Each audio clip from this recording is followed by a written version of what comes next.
이번 GTC 2016에서 젠슨 왕은 베라 루빈 스페이스원 모듈과 함께 선언하였습니다. 우리는 이제 우주로 간다. 하지만 엔비디아의 GPU 혼자서는 절대 안됩니다. 오직 마이크론만이 그 지옥 같은 우주 환경을 같이할 메모리입니다. 삼성도 하이닉스도 아닌 왜 마이크론만이 우주 AI의 유일한 메모리인지 그 이유를 지금 공개합니다. 안녕하세요, 광마입니다. 오늘은 AI 우주 데이터 센터와 마이크론에 대해 분석하려고 합니다.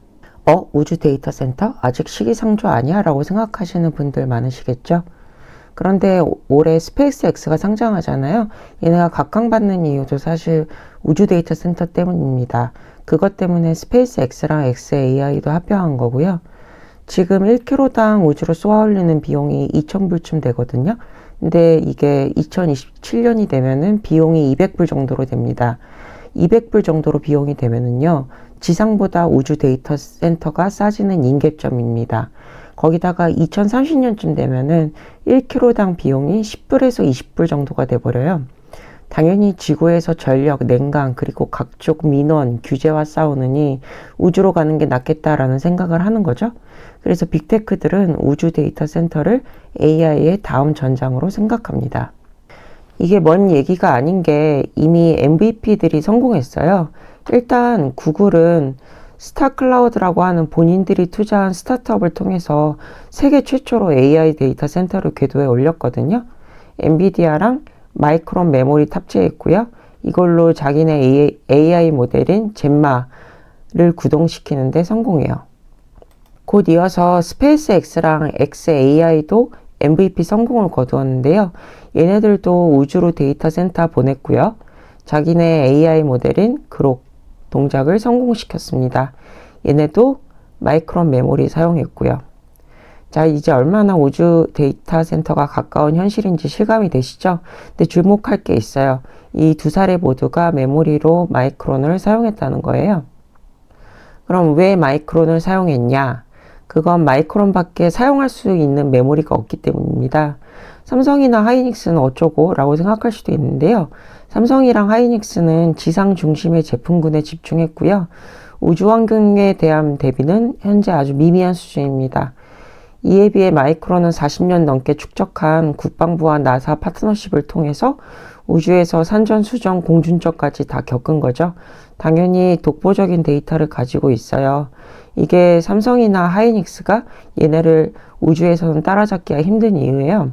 우리나라도 우주 개발을 열심히 하고는 있지만 아무래도 그런 지가 얼마 안 되었잖아요.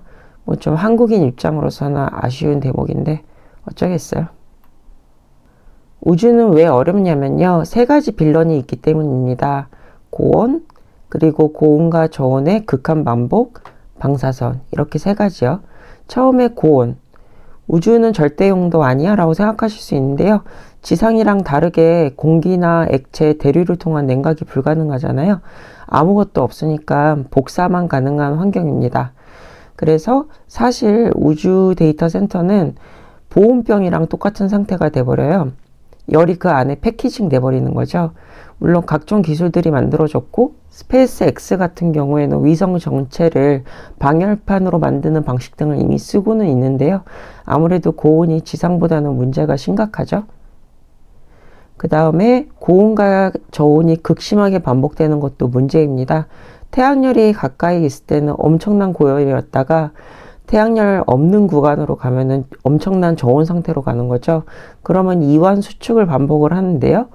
부품에 크랙이 생기고 납땜 같은 게 들떠버려서 금방 고장이 나버리겠죠.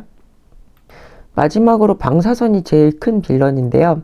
이거는 사실 삼성이나 하이닉스는 전혀 경험할 수 없는 환경이고요. 우주는 고방사선 구역이잖아요. 그래서 데이터가 오작동합니다. 비트 플립이라고 0이어야 하는 값이 1이 나오고 그 반대도 있고 이런 현상이 있어요. 그리고 회로도 파괴되고요. 듣기만 해도 어질어질해지는 환경이네요. 사실 이런 환경을 누가 상상이나 하겠냐마는 또 지상에서 아무리 시뮬레이션하고 철저하게 테스트한다고 해서 완벽하게 모든 상황에 대처할 수는 없는 거죠. 사실 이런 극한 상황은 몸으로 깨지면서 배울 수밖에 없는 것 같아요. 근데 마이크론은 40년 넘게 나사랑 같이 이런 데서 왔다 갔다 하는 프로젝트를 반복했다고 말씀드렸잖아요. 그래서 얘네는 이미 이런 환경에 대한 경험이 많아요. 그리고 대응할 수 있는 기술도 이미 다 완성되어 있는 상태입니다. 고온 제어는 이런 공정을 가지고 발열을 최소화합니다. 그리고 125도 C 이상에서도 데이터 무결성을 보장하는 그런 기술을 이미 가지고 있습니다. 그리고 아까 저온과 고열 순환하는 환경 말씀드렸었는데요. 영하 150도에서도 납땜 파손이 발생하지 않습니다. 이거는 그 미국 같은 경우는 군사작전을 극지에서 많이 하거든요. 그래서 그거 관련한 계약 때문에도 그렇고 차량용 메모리 패키징 노하우도 여기에 큰 공헌을 하게 되었습니다. 그리고 방사선 방어에 대해서는 아까 비트 플립이라는 현상 발생한다고 말씀드렸잖아요. 사실 0이어야 하는 값이 1이 나오고 그 반대 나오고 이런 것들이요. 이런 비트 오류를 실시간으로 감지하고 복구하는 기술이 있습니다. 이게 레드하드 설계 노하우라는 건데요. 40년에 걸쳐서 트라이얼 에러로 발명한 기술입니다. 아까도 말씀드렸다시피 얘네가 이런 기술을 가지게 된 이유는 48년간의 우주 전통이 있기 때문이거든요. 나사와 국방부랑 같이 계속 일해왔다고 말씀드렸는데요. 사실 미국 반도체 회사들은 한국, 일본 등의 반도체 회사들의 저가 물량 공급 때문에 다 망해버렸잖아요. 남은 게 마이크론밖에 없어요. 근데 미사일이나 스파이 위성 같은 군수 물자에 외국 반도체를 넣을 수는 없잖아요. 그래서 냉전 시대에 이런 계약을 마이크론이 싹쓸이합니다. 뭐 경쟁자가 없으니까요. 이런 곳에서 처음에 좌충우돌 하면서 경험을 많이 쌓았죠. 그리고 2000년대에는 명왕성으로 보내는 뉴 호라이즌 호라던가 화성 탐사선의 지상 탐사 로봇 큐리오시티 이런 거에 탑재가 돼요. 뭐 이런 거는 타의 추종을 불허하는 아주 귀중한 경험인 거죠.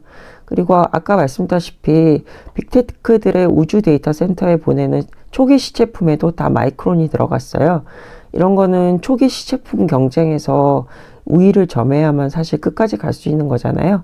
사실 이런 우주 경험들은 남들이 어떻게 할 수 없는 경험인 것 같아요.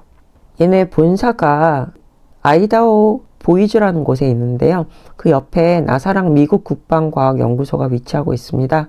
이렇게 긴밀하게 소통을 하면서 미국 우주 기술의 동반자로서 성장을 했고요. 뭐 여담인데 제가 몇 년 전에 마이크론 리서치 프로젝트를 한 적이 있었거든요. 근데 걔네가 고방사능이라든가 극저온에 견디는 반도체 기술이 있다는 얘기를 되게 자랑한 적이 있었었는데 그런 거 왜 하나 그랬더니 뭐 미국 정부 계약으로 한다 그랬었어요. 근데 제가 그때 속으로 참 돈 안 되는데 돈 쓴다라고 생각했었는데요. 제가 순진했었던 거죠. 그게 이렇게 AI의 초대형 먹거리가 될 줄은 그때는 전혀 상상을 못 했었어요. 참 이럴 때는 미국이 부럽긴 해요. 삼성이나 하이닉스도 우주 데이터 센터 메모리 반도체의 중요성을 인지하고 있고요. 이제 R&D에 박차를 가하고 있습니다. 그런데 아쉽게도 이제 막 테스트를 시작하는 단계고요. 얼마 전에 하이닉스가 2026년 2월에 소형 위성으로 테스트를 쏘아 올렸습니다. 근데 뭐 이런 트라이얼 에러로 얻을 수 있는 데이터, 즉 언제 메모리가 계산 오류가 생기고 어떻게 파괴되는지 등등의 데이터를 한두 번 테스트를 통해서는 얻을 수 없을 것 같다고 생각을 해요. 뭐 당연히 얻을 수 없겠죠. 이걸 구매하는 빅테크 입장에서도 좀 더 릴라이어블한 마이크론에 좀 더 그 마음이 가지 않을까 싶어요. 아무래도 마이크론 레퍼런스가 압도적이니까요. 정말로 지상 데이터 센터는 고장 나면은 누가 가서 바꿔 낄 수라도 있는데 우주는 누가 올라가서 수리하기도 참 어마어마한 일이잖아요. 결론적으로 AI 시장은 초기 진입자가 모든 걸 독점하는 시장입니다. ASML 그리고 엔비디아가 그랬듯이 이 독점이 깨지려면 수년 이상 걸리거나 또는 뭐 ASML 같은 경우에는 근미래에는 불가능하다고 하잖아요. 우주 데이터 센터가 이런 또 하나의 독점 시장이 열리는 계기가 되지 않을까 싶어요. 그리고 아마 그 한 축을 마이크론이 담당하지 않을까라고 생각하고 있습니다. 이런 이유로 요새 저는 마이크론을 오히려 더 주목하고 있고요.